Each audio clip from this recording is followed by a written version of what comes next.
I spotted my husband at a rooftop bar, wrapped around my best friend. "You should be coaching our son's soccer game," I yelled. He just laughed. So I sent him divorce papers with a good luck cupcake and a video of him crying at the bar. It went viral. He begged my sister to take him back on live stream. The cupcake was beautiful, chocolate with perfect buttercream swirls and "good luck" written in elegant red script. Dean's face when he opened the box alongside the divorce papers was even more beautiful. At least that's what Kate told me later. I wasn't there to witness it myself, but I could picture it clearly, his smug confidence crumbling as he realized what was happening.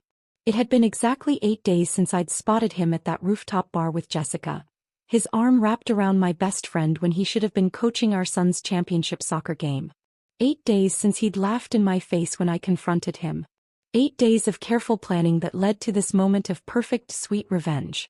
But let me back up to when my world first shattered. Every Wednesday afternoon followed the same routine.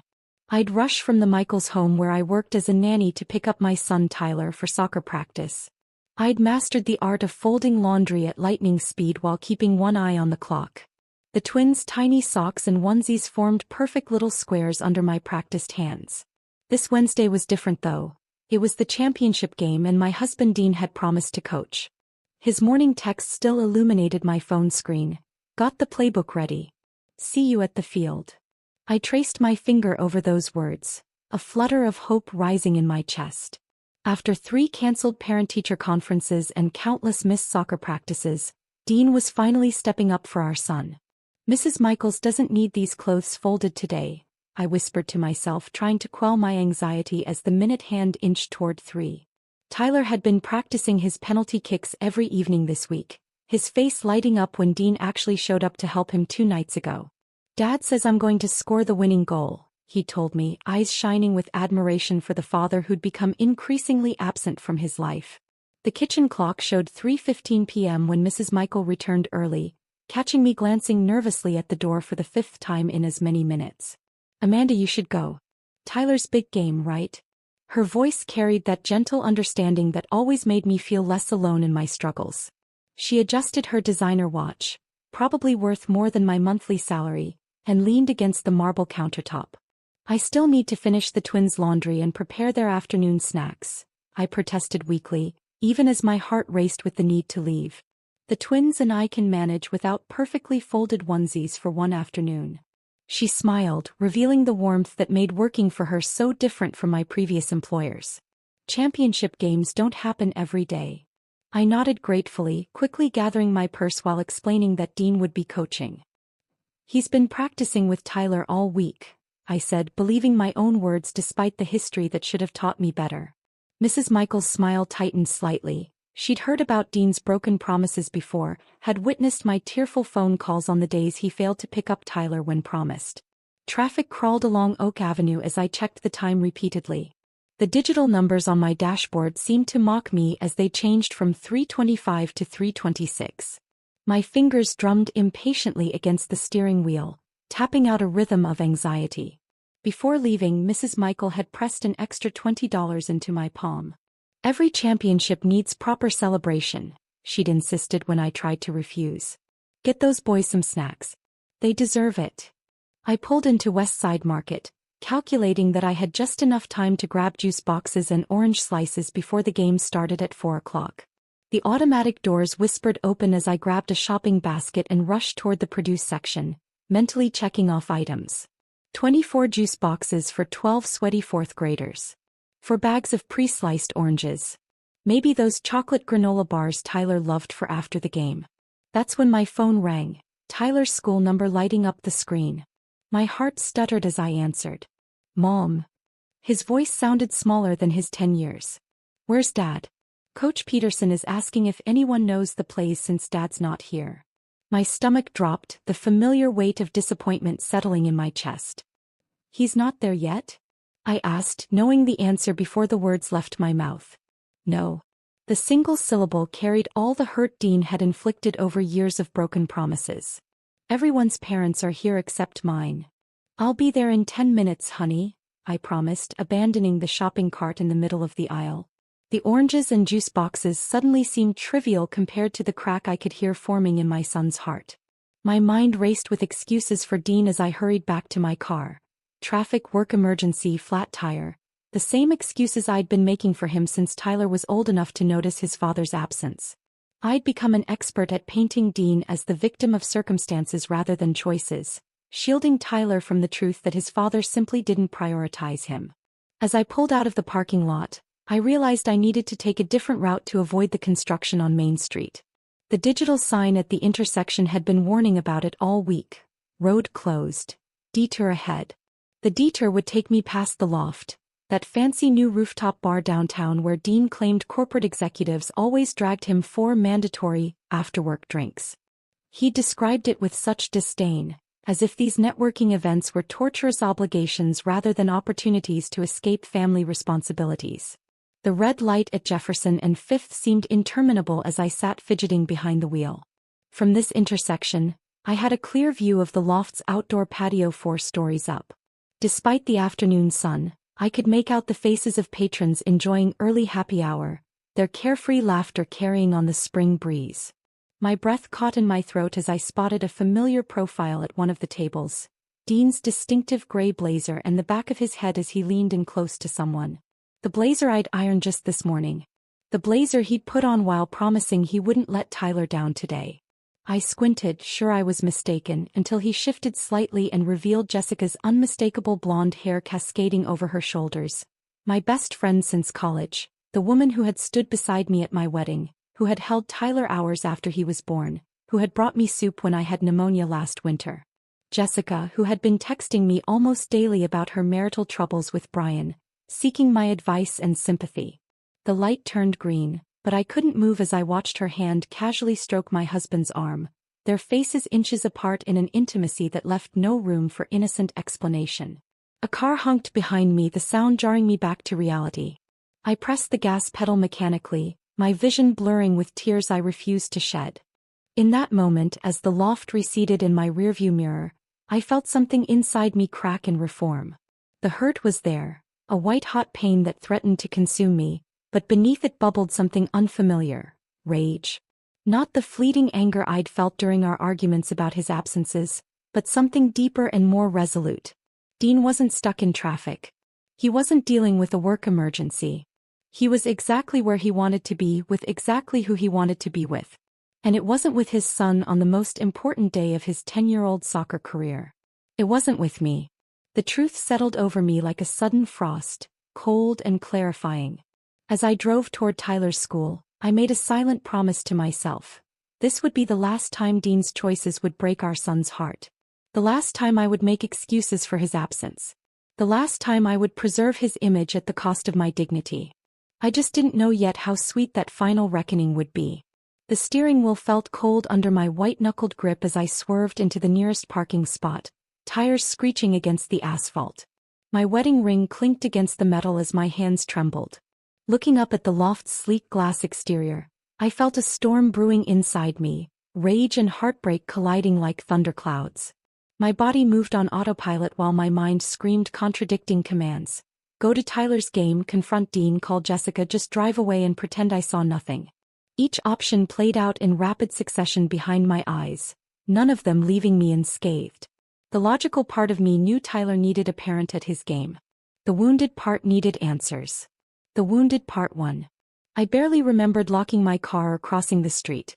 The building's revolving door spun me into a marble lobby where a security guard nodded as I strode toward the elevator bank. My reflection in the polished doors showed a woman I hardly recognized, cheeks flushed, eyes burning with a fire I'd never seen in myself before. The elevator ride to the rooftop seemed eternal. Each floor's soft ding marked another moment where my life as I knew it was ending. 5th floor. The Christmas when Dean had given Tyler a baseball glove, despite his passion for soccer. 6th floor. Jessica holding my hand through my miscarriage 3 years ago, promising she'd always be there for me. 7th floor. Our wedding day, Dean vowing to cherish me forever. 8th floor. The rooftop bar where those promises were currently turning to ash. When the doors finally opened, the cheerful hostess asked if I had a reservation. Her perfect smile faltered as she took in my expression. I'm meeting my husband, I managed, my voice steadier than I felt. Name? She asked, glancing down at her tablet. He's already here. With a blonde woman. The words tasted bitter like copper pennies on my tongue. Oh. You must mean Mr. Reynolds and Miss Carter? Corner table. She gestured toward the patio. Would you like me to? I was already moving past her, scanning the outdoor space until I spotted them at a corner table partially hidden by decorative palm plants. The afternoon sun highlighted Jessica's honey blonde hair. Hair I'd helped her select highlights for just last month. Dean's hand rested casually on the small of her back, his thumb making small circles on the red fabric of her dress. My dress. The one she'd borrowed last week for a client dinner. They didn't notice me approaching. Jessica was laughing at something Dean said, her hand resting comfortably on his thigh.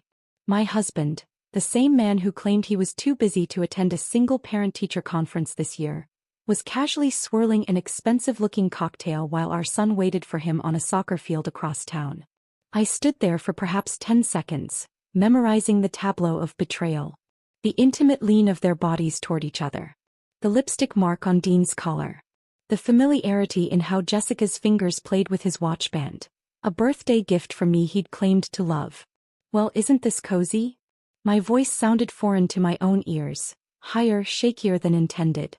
They jumped apart like guilty teenagers, Dean's drink sloshing over the rim of his glass onto the pristine white tablecloth. Jessica's face drained of color so quickly I thought she might faint. Dean recovered faster, his expression shifting from shock to irritation with practiced ease. Amanda, he said flatly as if I were an unexpected bill in the mail. What are you doing here? The absurdity of his question ignited something volatile within me. You should be coaching our son's soccer game. The words burst from me, loud enough that nearby tables fell silent, cocktail glasses pausing midway to lips as heads turned in our direction. It's the championship, Dean. You promised him. Dean's face registered shock, then annoyance at the public scene I was creating. Jessica at least had the decency to look ashamed, her eyes dropping to the table where her manicured nails, the same coral shade I'd complimented last week, nervously shredded a cocktail napkin. Amanda, calm down, Dean hissed, glancing nervously at the other patrons. You're making a scene. I can explain. But then he did something I'll never forget, he laughed. A short, dismissive chuckle that conveyed exactly how little my feelings and Tyler's disappointment meant to him. It's just a kid's game, Amanda. Peterson can handle it. Just a kid's game. Just our son's heart breaking as he scanned the sidelines for his father. Just another promise casually discarded because someone, more interesting came along. Just a game. I repeated, my voice dangerously quiet now. Tyler has been practicing those plays with you all week. He was counting on you. Dean sighed dramatically as if my concerns were tedious. I'll make it up to him. We'll go fishing this weekend or something. Jessica attempted damage control, sliding away from Dean, her hands fluttering like nervous birds. Amanda, we were just discussing the Johnson account. Dean mentioned he had to cancel on Tyler, and I was just comforting him because he felt terrible about it. Her words trailed off under my stare, the lie too flimsy to sustain itself. The Johnson account, I echoed. Strange. That's the same excuse you both used last Friday. And the Thursday before that. And at Jessica's birthday dinner that Brian couldn't attend. I turned my gaze to her. How is Brian, by the way? Still working nights at the hospital while you comfort my husband. Jessica flinched as if I'd slapped her. Dean's jaw tightened, the muscle twitching beneath his 5 o'clock shadow. This is ridiculous, he muttered, checking his watch impatiently, the watch I'd saved for 6 months to buy him. You're being dramatic. How long? I asked, my voice steadier now, fueled by a strange calm that had settled over me. When neither answered, I knew. Months? Years. Their silence was confirmation enough. The realization that I'd been played for a fool by the two people I trusted most hit me like a physical blow. While I'd been picking up extra nanny shifts to afford Tyler's soccer camp, they'd been meeting for afternoon trysts. While I'd been consoling Jessica through her marriage troubles, she'd been sleeping with my husband. I need to get to Tyler's game, I finally said, surprising myself with the calmness in my voice. Dean rolled his eyes. You're overreacting. I'll make it up to him this weekend. Jessica reached for my arm, but I jerked away from her touch as if she were contagious. Amanda, Please, we need to talk about this like adults. Don't you dare show up at my house again, I told her before turning to Dean. And don't bother coming home tonight. Dean's face darkened. It's my house too. Then I'll be the one not coming home, I replied, already planning to call Kate. Either way, I don't want to see you.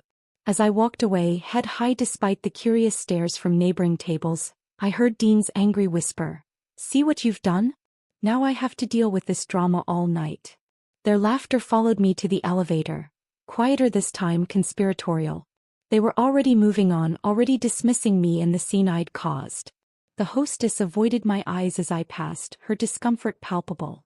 Inside the elevator, I watched the numbers count down, feeling oddly disconnected from my body. My reflection in the polished doors showed the same woman who'd ridden up minutes before, yet everything had changed. Something had broken inside me, something that couldn't be fixed with Dean's empty promises or Jessica's fake apologies. As the doors opened to the lobby, I took a deep breath and stepped out. Tyler was waiting, and unlike his father, I wouldn't let him down. But as I walked toward my car, a new resolve crystallized within me. This wasn't over. Not by a long shot. Dean's laughter echoed in my mind, fueling something I hadn't felt in years. A fierce determination to reclaim my dignity, whatever it took. The soccer field came into view as I turned into the school parking lot. Parents lined the sidelines in folding chairs, cheering enthusiastically. I was 20 minutes late. The scoreboard showed 0-1 with the opposing team leading. My heart sank as I scanned the field for Tyler's number 14 jersey, finally spotting him defending near the goal, his small shoulders tense with concentration. I slipped onto the metal bleachers beside another mother who nodded sympathetically. You haven't missed much, she whispered. Though Coach Peterson seems a bit lost today. Coach Peterson paced the sidelines, consulting a crumpled piece of paper. Likely the standard plays he'd been using all season. Nothing like the specialized strategy Dean and Tyler had developed together during those rare evenings when my husband actually showed up for practice. I cheered loudly when Tyler blocked a shot, waving when he glanced toward the stands. His face brightened momentarily before his eyes continued searching, looking past me for the father who wouldn't be coming. The disappointment that flashed across his features cut deeper than any betrayal Dean had inflicted on me. Tyler's team lost the championship game 1-3. The boys huddled together afterward, their young faces a mix of disappointment and resilience as Coach Peterson offered words of encouragement. I waited near the bench, watching Tyler accept his participation trophy with a polite thank you that didn't reach his eyes. Mom. He jogged over, his cleats crunching on gravel. Did you see my block in the second quarter? I did, I said, pulling him into a hug that he only half resisted. You were amazing out there. His eyes darted past me again. Dad never came, huh? No, honey. He didn't. On the drive home, Tyler stared out the window, his participation trophy forgotten on the backseat where he'd tossed it without ceremony. His profile, so much like Dean's, was silhouetted against the gathering dusk, streetlights illuminating his features in rhythmic flashes. Dad had an important work thing, huh? He asked, not looking at me. I gripped the steering wheel tighter, the memory of Dean and Jessica laughing together still fresh in my mind. My throat constricted around the automatic excuse I'd always provided. For the first time, I didn't make excuses for his father. No, honey. Dad made a bad choice today. Tyler nodded slowly, understanding more than a 10-year-old should have to. Like when he promised to come to my science fair but went golfing instead? The question stunned me. You knew about that? Mitch's dad saw him at the country club. He shrugged with practiced indifference that broke my heart. It's okay. I got second place anyway. We stopped for drive-through burgers, a rare treat on our tight budget. Tyler perked up slightly when I added a chocolate milkshake to the order. Championship dinner, I declared, forcing brightness into my voice. You played like a champion today. At home, I helped Tyler with his shower, checked his homework folder and tucked him into bed earlier than usual. He was emotionally exhausted, falling asleep midway through our nightly reading routine.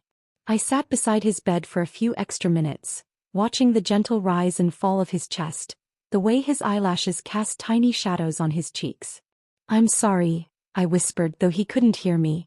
Sorry that his father couldn't see the extraordinary child before him. Sorry that I'd spent years making excuses for a man who didn't deserve them. That night, after tucking Tyler into bed, I sat at our small kitchen table with a legal pad. Dean hadn't come home, hadn't even called to check on Tyler. His betrayal with Jessica hurt deeply, but it was his laughter, that casual dismissal of our son's disappointment, that hardened something inside me. I began making lists in neat, precise columns. Our joint checking account with its meager balance. The savings account Dean had borrowed from 3 times this year for business investments that never materialized. The modest savings bonds Tyler's grandparents had established for his college education. The small life insurance policy my parents had gifted us when Tyler was born. Our rental agreement with its clause about early termination. We didn't own much, but what we had built together, I had mostly paid for with my multiple nanny jobs over the years while Dean chased one failed career opportunity after another. His current position at Reynolds Marketing, a company whose name conveniently matched our surname, though no relation existed, was his longest employment stint at 18 months. I created a separate page for monthly expenses: rent, utilities, car payment, groceries, Tyler's after-school activities, medical insurance. The numbers told a stark story. Without Dean's income we would struggle, but we could survive. I'd been carrying most of the financial burden anyway, picking up weekend babysitting gigs and holiday house sitting to compensate for Dean's inconsistent contributions. My phone buzzed just before midnight. Kate's familiar face lit up the screen, her timing uncanny as always. My younger sister had a sixth sense for trouble. "Tyler texted me about missing Dad at his game," she said without preamble. "Everything okay?" I hadn't planned to tell anyone yet, but the words poured out: the rooftop bar, Jessica, Dean's laughter. Kate's swift intake of breath punctuated my story, her outrage on my behalf feeling like the first warm thing I'd experienced since the afternoon. "That absolute," she caught herself, mindful of Tyler sleeping down the hall. "I knew something was off with him lately, but Jessica? You're Jessica? The godmother to Tyler?" "The very same," I confirmed, the betrayal still raw. "Come stay with me," she offered immediately, already in problem-solving mode. "My spare room is a disaster, but I can clear it out tomorrow. Tyler can take the sofa bed." I declined, explaining that I didn't want to disrupt Tyler's routine any more than necessary. He still has school tomorrow and I still have work. Plus, this is his home. I won't be the one to uproot him. Kate grew quiet before asking what I planned to do. The legal pad in front of me now had a different list. Divorce lawyer recommendations from an online search. 3 names were circled, with Patricia Sanderson, known for her fair but fierce representation of mothers, starred twice. "I'm getting a divorce," I said, the words strange yet liberating on my tongue. "Good," Kate said firmly. "And then what?" "Then I rebuild. For Tyler. For me." Thursday and Friday passed in a strange fog. Dean came home late Thursday night, his key scraping in the lock around 2 a.m. I lay awake, listening to him stumble around the living room before collapsing on the couch without speaking to me. He left before dawn on Friday, taking a change of clothes in his gym bag, the front door closing with exaggerated quietness. At breakfast, Tyler pushed his cereal around the bowl. "Is Dad mad at us?" "No, honey," I assured him, smoothing his cowlick. "Dad's just working through some stuff." "Will we still go fishing on Saturday?" he asked, eyes hopeful. "Dad promised to teach me how to use the new lures Grandpa gave me." I watched my son's face fall when I admitted I didn't know. "How about we plan something fun, just you and me as a backup? Maybe that new superhero movie."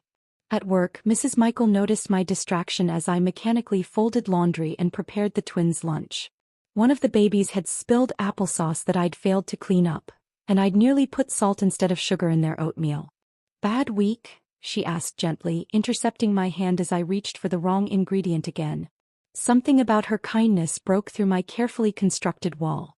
"My husband's having an affair with my best friend," I blurted out, immediately regretting my unprofessional disclosure. To my surprise, she sat down at her kitchen island and simply asked, "What do you need?" "What?" The question caught me off guard. "Time off? Different hours? A good attorney? What do you need, Amanda?" Her directness was refreshing after 2 days of emotional limbo. I don't know yet," I admitted, tears threatening for the first time since the loft. "Well, figure it out," she said, not unkindly. "Then tell me. I've been where you are and I didn't have anyone asking me that question. It would have helped." By Friday evening I had secured an appointment with Patricia Sanderson for Monday morning, temporarily frozen our joint checking account, leaving enough for bills, and arranged for Tyler to spend Saturday with my parents under the guise of helping Grandpa with his garden. Dean finally called around dinner time, not to check on Tyler but to inform me he'd be working late again.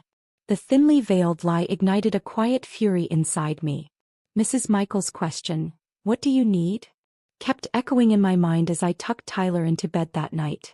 What I needed was for Dean to face real consequences, not just from me, but in a way that matched his public humiliation of our family. Dean had always been obsessed with appearances, with being respected and admired. The man who coordinated his ties with his pocket squares cared deeply about his image. As I smoothed Tyler's blanket, an idea began to form, something fitting for a man who valued his public image more than his son's heart. Something that would make him feel as exposed and betrayed as we had felt watching him laugh at that rooftop bar.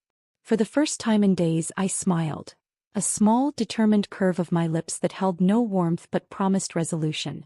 Dean had taught me an important lesson about the man he truly was. Now it was time to show him exactly who I had become.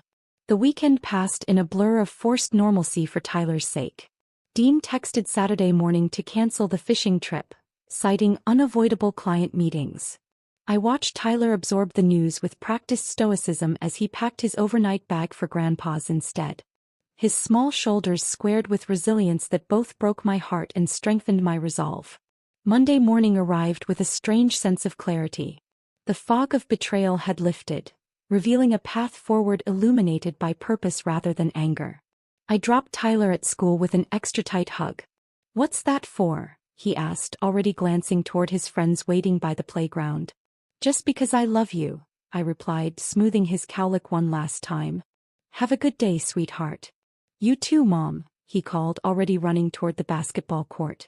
I drove directly to the law offices of Patricia Sanderson, located in a modest brick building downtown. The waiting room smelled of lemon polish and fresh coffee. A framed needlepoint on the wall read, "Well-behaved women rarely make history." I took it as a good sign. Miss Sanderson was nothing like I'd imagined. I'd expected someone severe and intimidating, but she was a petite woman in her 50s with salt and pepper hair and reading glasses perched on her nose. Her handshake, however, communicated strength and confidence. "So," she said once we were seated in her office, "you want a divorce?" "Yes," I replied, surprised by the steadiness in my voice.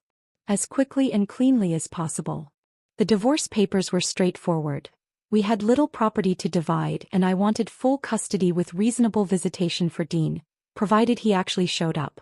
Miss Sanderson nodded approvingly as I outlined my financial situation and Tyler's needs. "And the father's relationship with your son?" she asked, making notes in elegant handwriting. "Inconsistent at best," I admitted.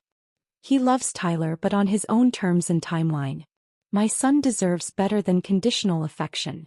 When I explained my specific request for how the papers should be delivered, Miss Sanderson raised an eyebrow but didn't refuse. "It's unusual," she admitted, "but not illegal. We typically use a standard process server, but there's no law against including additional items with the papers." A hint of amusement crossed her features. "I've seen worse in 25 years of family law. Much worse." I left her office feeling lighter than I had in years, as if I'd set down a boulder I hadn't realized I'd been carrying. The spring air felt fresher, colors more vibrant. I checked my watch, still an hour before I needed to be at the Michaels. On impulse, I turned toward Maple Street, stopping at Sweet Sensations Bakery. The bell above the door chimed merrily as I entered the small shop. Glass cases displayed artful confections in every color imaginable. The aroma of vanilla and sugar enveloped me like a warm embrace. "Amanda." Mrs. Rodriguez emerged from behind the counter, her round face lighting up with recognition. "It's been too long. How's that handsome boy of yours?" The bakery owner was a mother whose children I had occasionally watched years ago, before landing the steadier position with the Michaels. Her twins were in high school now, her oldest in college. "Tyler's doing well," I said, then hesitated before adding, "but I'm getting divorced." Her expression shifted immediately to understanding. When I explained what I needed, her eyes softened with compassion. "I divorced Mr. Rodriguez 20 years ago when I caught him with my cousin," she confided, leaning across the counter conspiratorially. Never regretted it for a minute. Best decision I ever made besides opening this bakery. She showed me their selection of single cupcakes, each elaborately decorated with handcrafted fondant designs. Wedding cupcakes with delicate sugar flowers. Birthday cupcakes topped with miniature balloons. Anniversary cupcakes with intertwined hearts. Nothing for divorce yet, she joked, though maybe there should be. I selected a chocolate one with buttercream frosting, requesting "good luck" written in elegant script across the top. Mrs. Rodriguez led me to a small table near the window where we could discuss the design.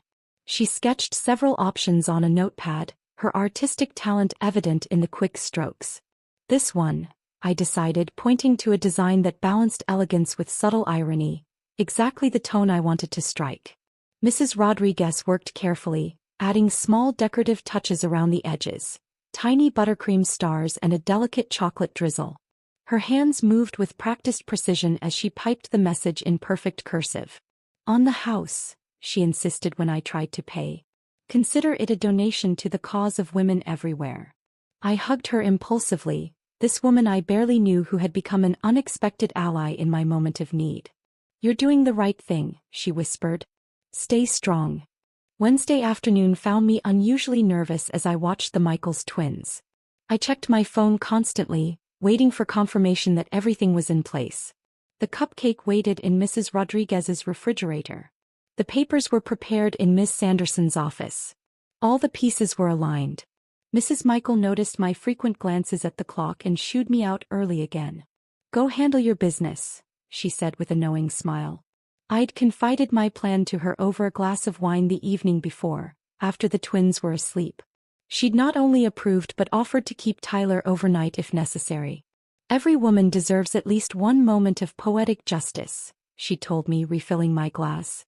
"And some men deserve a reckoning." I drove to the loft, parking across the street with a clear view of the entrance. My heart pounded in my chest, not from anxiety but from anticipation. At exactly 5:30 p.m. as predicted, Dean and Jessica arrived together, his arm casually draped around her waist as they entered the building. So predictable, these secret rendezvous that weren't so secret anymore. Same place, same time, same betrayal repackaged as something special. I wondered if he ordered the same overpriced cocktail for her that he'd been drinking when I confronted them. The small digital camera in my purse had been a Christmas gift from Dean 2 years ago. For taking better pictures of Tyler's games, he'd said, though he rarely attended them himself. Now it would serve a different purpose. I waited 30 minutes before entering the bar, giving them time to settle into their routine of intimate touches and false security. The hostess recognized me but said nothing as I declined her offer to be seated, instead heading directly to the bar. From my stool I had a perfect view of their corner table. I kept my distance, ordering a soda while surreptitiously filming their intimate behavior. Dean's hand on her knee. Jessica's fingers playing with his collar. Their heads close together as they laughed at some private joke. I positioned the camera discreetly, capturing several minutes of their interactions. Nothing explicit. I wasn't looking to create scandal porn. Just clear evidence of an ongoing affair rather than a one-time indiscretion. Evidence that couldn't be explained away as just discussing the Johnson account. When Dean excused himself to use the restroom, I seized the opportunity. Moving quickly through the happy hour crowd, I approached their table. Jessica's eyes widened in alarm as she recognized me. "Amanda." "Enjoy him while it lasts," I said quietly, causing her to nearly spill her wine. "What are you doing here?" she hissed, glancing nervously toward the restrooms. I smiled coldly. "Gathering evidence."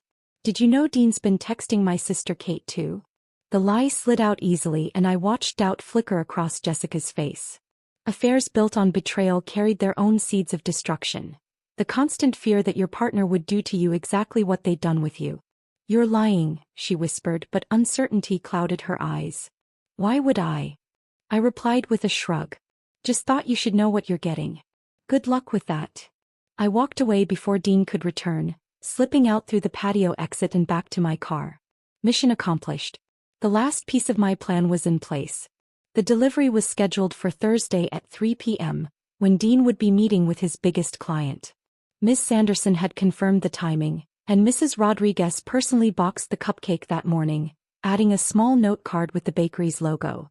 A touch of professionalism for what was, in essence, an act of glorious pettiness.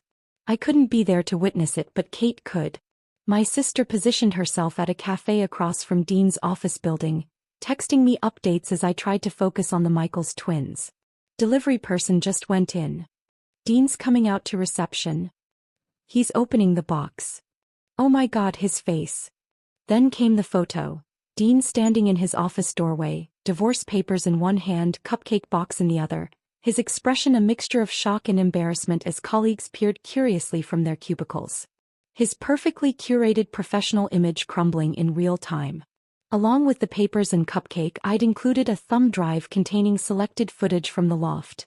Nothing explicit, just enough to show his betrayal wasn't a one-time mistake, just enough to make it clear I wouldn't be gaslighted or manipulated into forgiveness.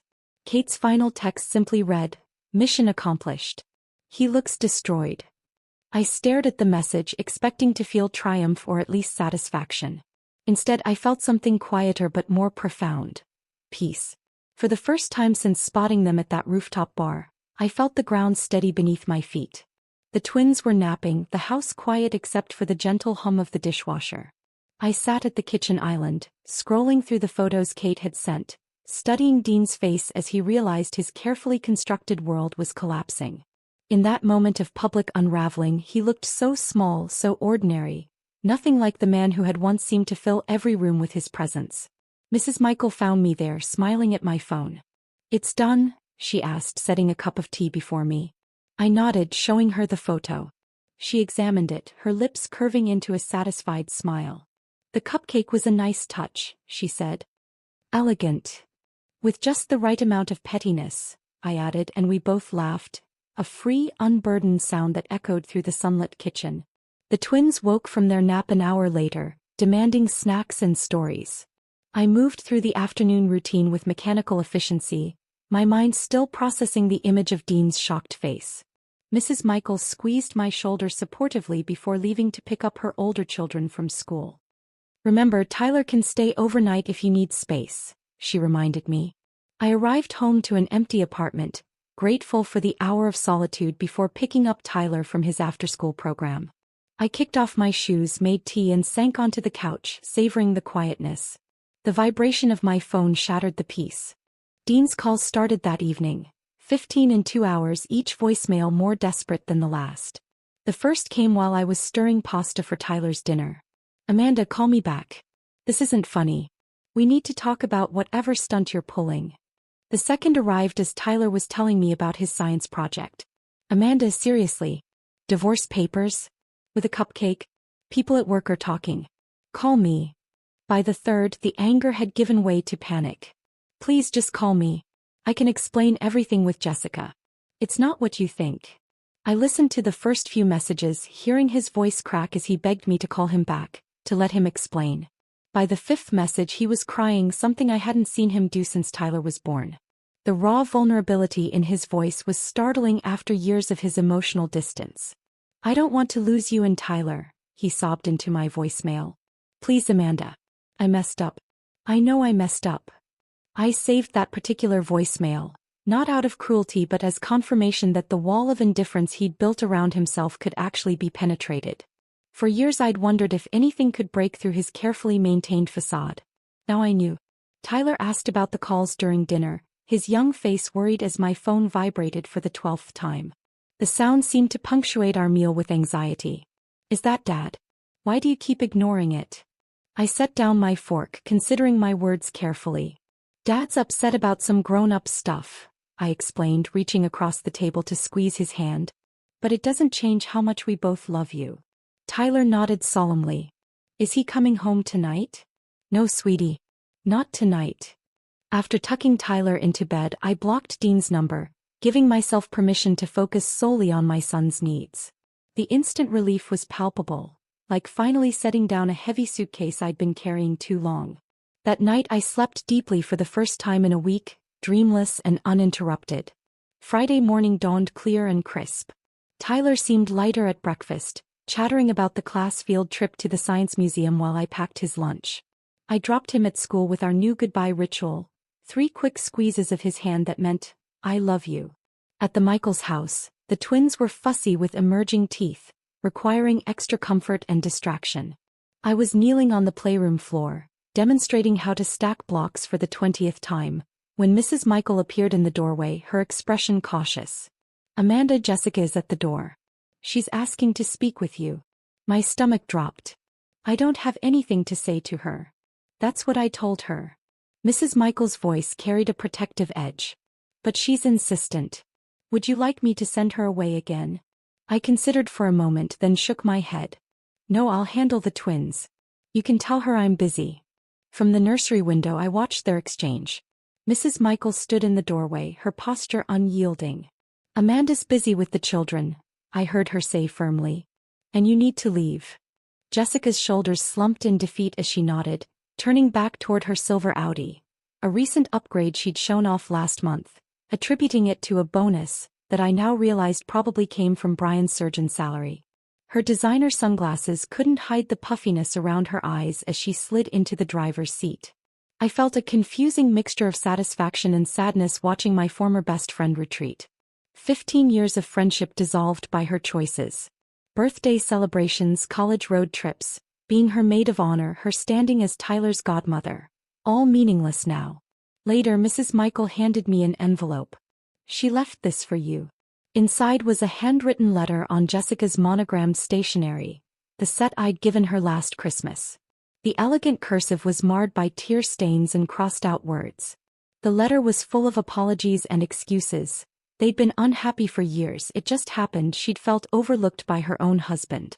The words blurred before my eyes, each sentence more self-serving than the last. The letter ended with a plea. I know I don't deserve your forgiveness, but please don't tell Brian. Her concern for her own marriage after helping destroy mine struck me as the final betrayal. I shredded the letter before leaving work, watching the pieces flutter into the recycling bin like confetti. The weekend provided a welcome respite as Tyler and I established new routines without Dean's sporadic presence. Saturday morning we made pancakes shaped like soccer balls. A messy experiment that left batter spatters on the ceiling but Tyler giggling uncontrollably. Mom, yours looks more like a deflated basketball, he laughed, pointing at my misshapen creation. Well, yours looks like Australia, I countered, prompting an impromptu geography lesson over breakfast.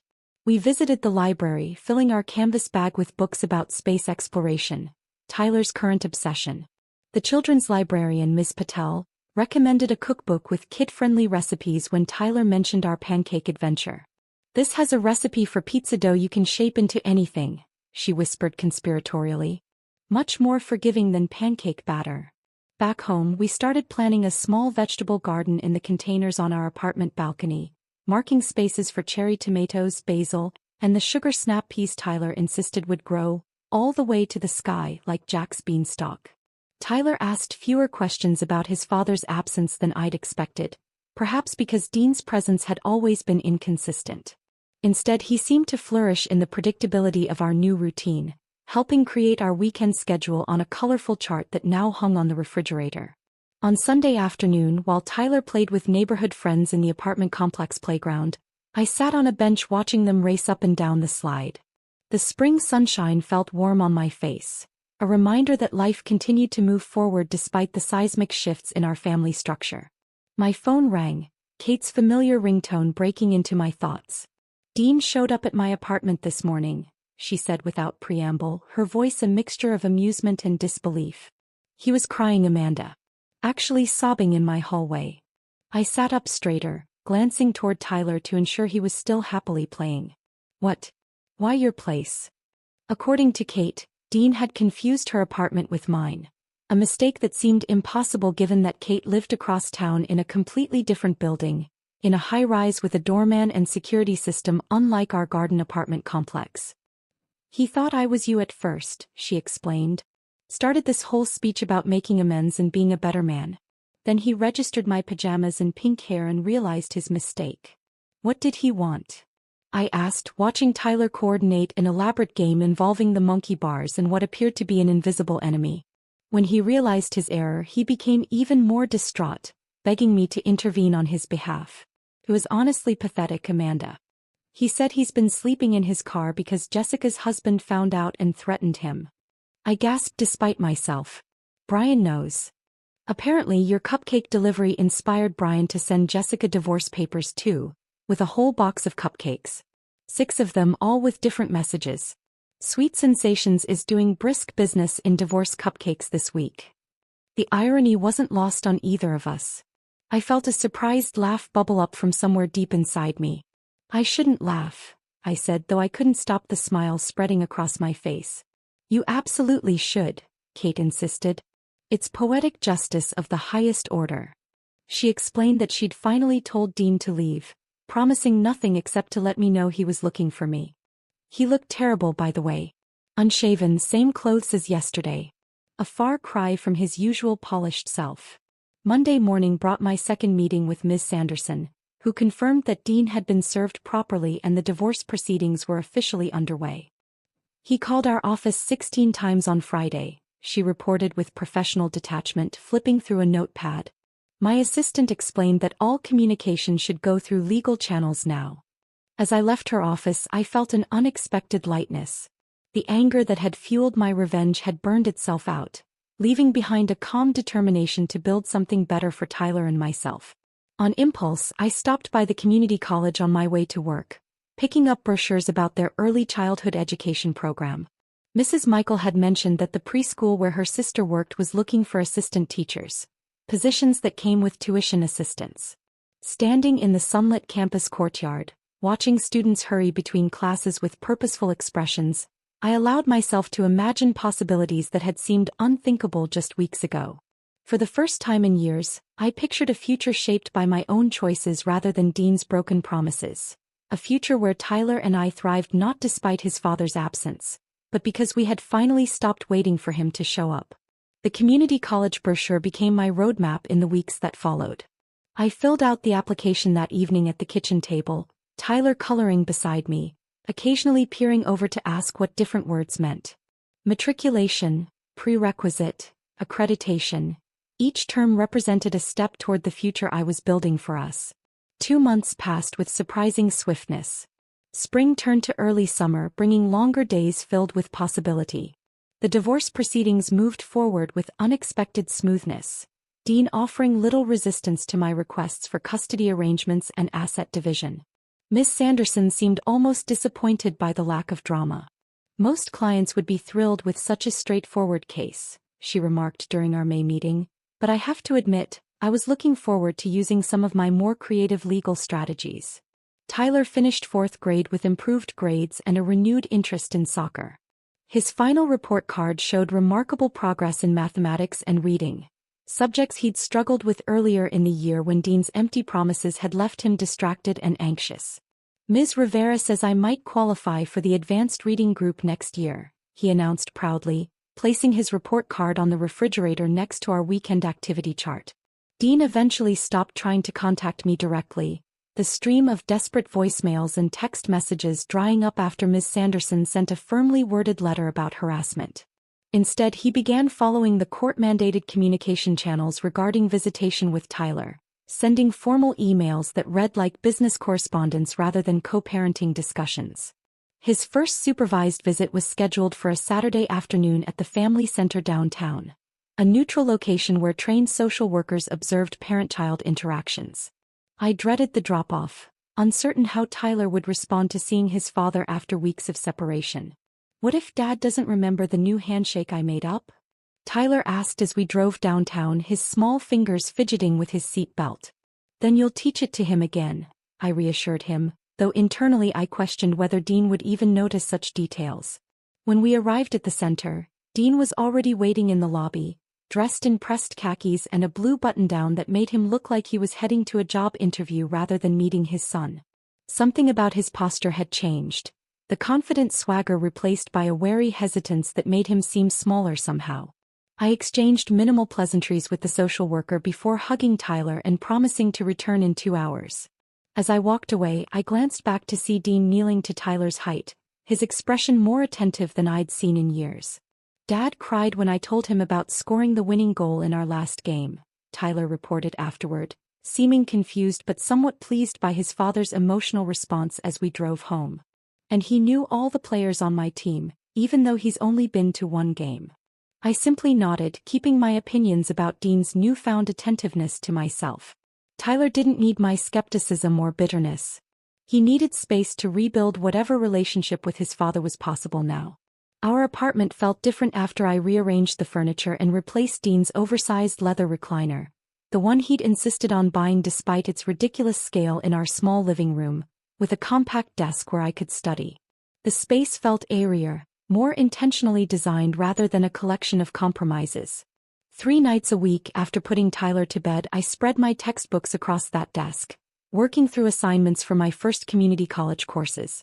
Early childhood development, introduction to psychology, and English composition filled my evenings with intellectual challenges that had nothing to do with navigating Dean's moods or making excuses for his absences. Mrs. Michael had not only recommended me for the assistant teaching position at Sunshine Preschool but also adjusted my nanny schedule to accommodate my Tuesday and Thursday morning classes. "Investing in yourself is never wasted effort," she told me when I thanked her, passing me a cup of coffee in her kitchen one morning. "Besides, the twins adore you. They can share you with some preschoolers for a few hours a week." The divorce would be finalized in another month, according to Ms. Sanderson, who seemed pleased with the straightforward proceedings. "We'll have you officially single by Independence Day," she joked during our last meeting. "Seems fitting." Kate invited us for Sunday dinners, creating a new tradition that gave Tyler something stable to anticipate each week. My sister's apartment, a quirky third-floor walk-up filled with thrift store treasures and art from her travels, became our weekend sanctuary. Tyler loved helping her boyfriend, Marcus, grill vegetables on the tiny balcony while Kate and I prepared the rest of the meal in her kitchen. During one such dinner in early June, while Tyler and Marcus were engrossed in a competitive round of video game racing, Kate broached a subject I'd been avoiding. "Have you heard about Jessica?" she asked tentatively, refilling our wine glasses. I shook my head, genuinely unconcerned about my former friend's whereabouts. The space she'd once occupied in my life had closed up like water after a stone passes through, leaving no trace. "Brian took the kids to his parents' place in Arizona," Kate continued, tucking her pink-tinged hair behind her ear. "Jessica's still here trying to save face." I nodded, unsurprised that Brian would prioritize protecting their children from gossip. As a pediatric surgeon, he'd always demonstrated more parental responsibility than either Dean or Jessica. Kate studied me carefully over the rim of her glass. "She asked about you at the grocery store yesterday. Wanted to know if you'd ever consider talking to her again." The question hung between us, unexpected and complicated. The anger I'd once felt toward Jessica had faded to something more like pity, though I wasn't ready to examine that shift too closely. "Maybe someday," I finally answered. "But not anytime soon." The neighborhood block party in late June brought an unexpected confrontation. The tenant association had transformed our apartment complex's central courtyard into a festive space with food stands, games, and activity stations. I volunteered at the children's face painting station, discovering an unexpected talent for creating miniature masterpieces on eager small faces. I was finishing a particularly elaborate butterfly design on a little girl's cheek when I sensed a shift in the atmosphere. Looking up, I spotted Dean standing awkwardly near the basketball court, wearing jeans and a plain gray t-shirt that hung loosely on his frame. He looked thinner and less confident than I remembered, almost uncertain of his right to be there despite living in the complex until recently. He kept his distance but watched Tyler playing basketball with friends, his expression unreadable from where I sat. When our son spotted him and ran over for an awkward hug, I saw genuine emotion in Dean's expression, a flash of vulnerability that would have been unthinkable months ago. I returned to my face painting, determined to give them space for whatever conversation they needed to have. An hour later, as I packed up our supplies, washing brushes and organizing paint pots, Dean approached cautiously, maintaining a respectful distance. "You look good, Amanda," he said, his voice lacking its former arrogance. The compliment contained no hint of the flirtatious entitlement that had once characterized his interactions with me. "Thanks," I replied, continuing my cleanup. "How are you settling into the new place?" "It's fine. Close to work." He shifted his weight, clearly uncomfortable. "I hear you're taking classes." I nodded, surprised he knew. Early childhood education. Mrs. Michael's sister is my instructor actually, I explained, keeping my tone neutral. Dean seemed to struggle with what to say next, his fingers tapping an anxious rhythm against his leg. Finally, he simply offered, "I'm proud of you," before walking away. The words felt strange coming from him. Sincere but irrelevant, like praise from a distant acquaintance rather than the man I'd once built my life around. I realized with some surprise that his opinion, once so crucially important to my sense of self-worth, now carried no more weight than a casual comment from a neighbor. By July, Tyler and I had settled into routines that no longer centered around accommodating Dean's unpredictable schedule. We ate dinner at our small kitchen table instead of in front of the TV, started a book club where we took turns reading chapters to each other, and spent Saturday mornings volunteering at the community garden where Tyler had become the unofficial expert on tomato plants. The divorce became final on July 3rd, marked not with celebration but with a quiet acknowledgement. I treated myself to a haircut, something shorter and more modern than I'd ever dared try during my marriage, and took Tyler for ice cream after his summer day camp. One evening later that week, as I helped Tyler practice penalty kicks at the park, golden hour sunlight casting long shadows across the grass, he asked a question that caught me off guard. "Are you happier now, Mom?" I paused, the soccer ball momentarily forgotten at my feet. In the rush of rebuilding our lives, I hadn't really considered my own happiness separately from his. The question required honest reflection rather than an automatic reassurance. The answer came easily. "Yes, I am." Tyler nodded thoughtfully, retrieving the ball. "Me too," he said, lining up another shot with careful precision. "I like knowing what's going to happen next." His simple observation captured exactly what had changed in our lives. The unpredictability of Dean's presence had been replaced by something more valuable: consistency and peace. The constant anxiety of waiting for another disappointment had lifted, leaving room for genuine joy to take root. As we walked home hand in hand through the summer twilight, fireflies beginning to illuminate the path ahead of us, I realized my revenge hadn't been about the public humiliation or even the divorce papers with their ironic cupcake. Those had been satisfying but ultimately superficial victories. The true revenge was this: building a life where Dean's absence was no longer a disappointment but a relief. A life where Tyler didn't anxiously watch the door, where I didn't construct elaborate excuses for broken promises, where both of us could thrive within the boundaries of realistic expectations rather than perpetual hope. "Race you to the corner?" Tyler challenged, already breaking into a run. I laughed and sprinted after him, our shadows stretching ahead of us, pointing toward home. My favorite part was when Amanda delivered those divorce papers with a "good luck" cupcake. Pure genius. What was your favorite moment? Drop it in the comments below. If you enjoyed Amanda's journey to reclaiming her dignity, hit that subscribe button and give this video a like.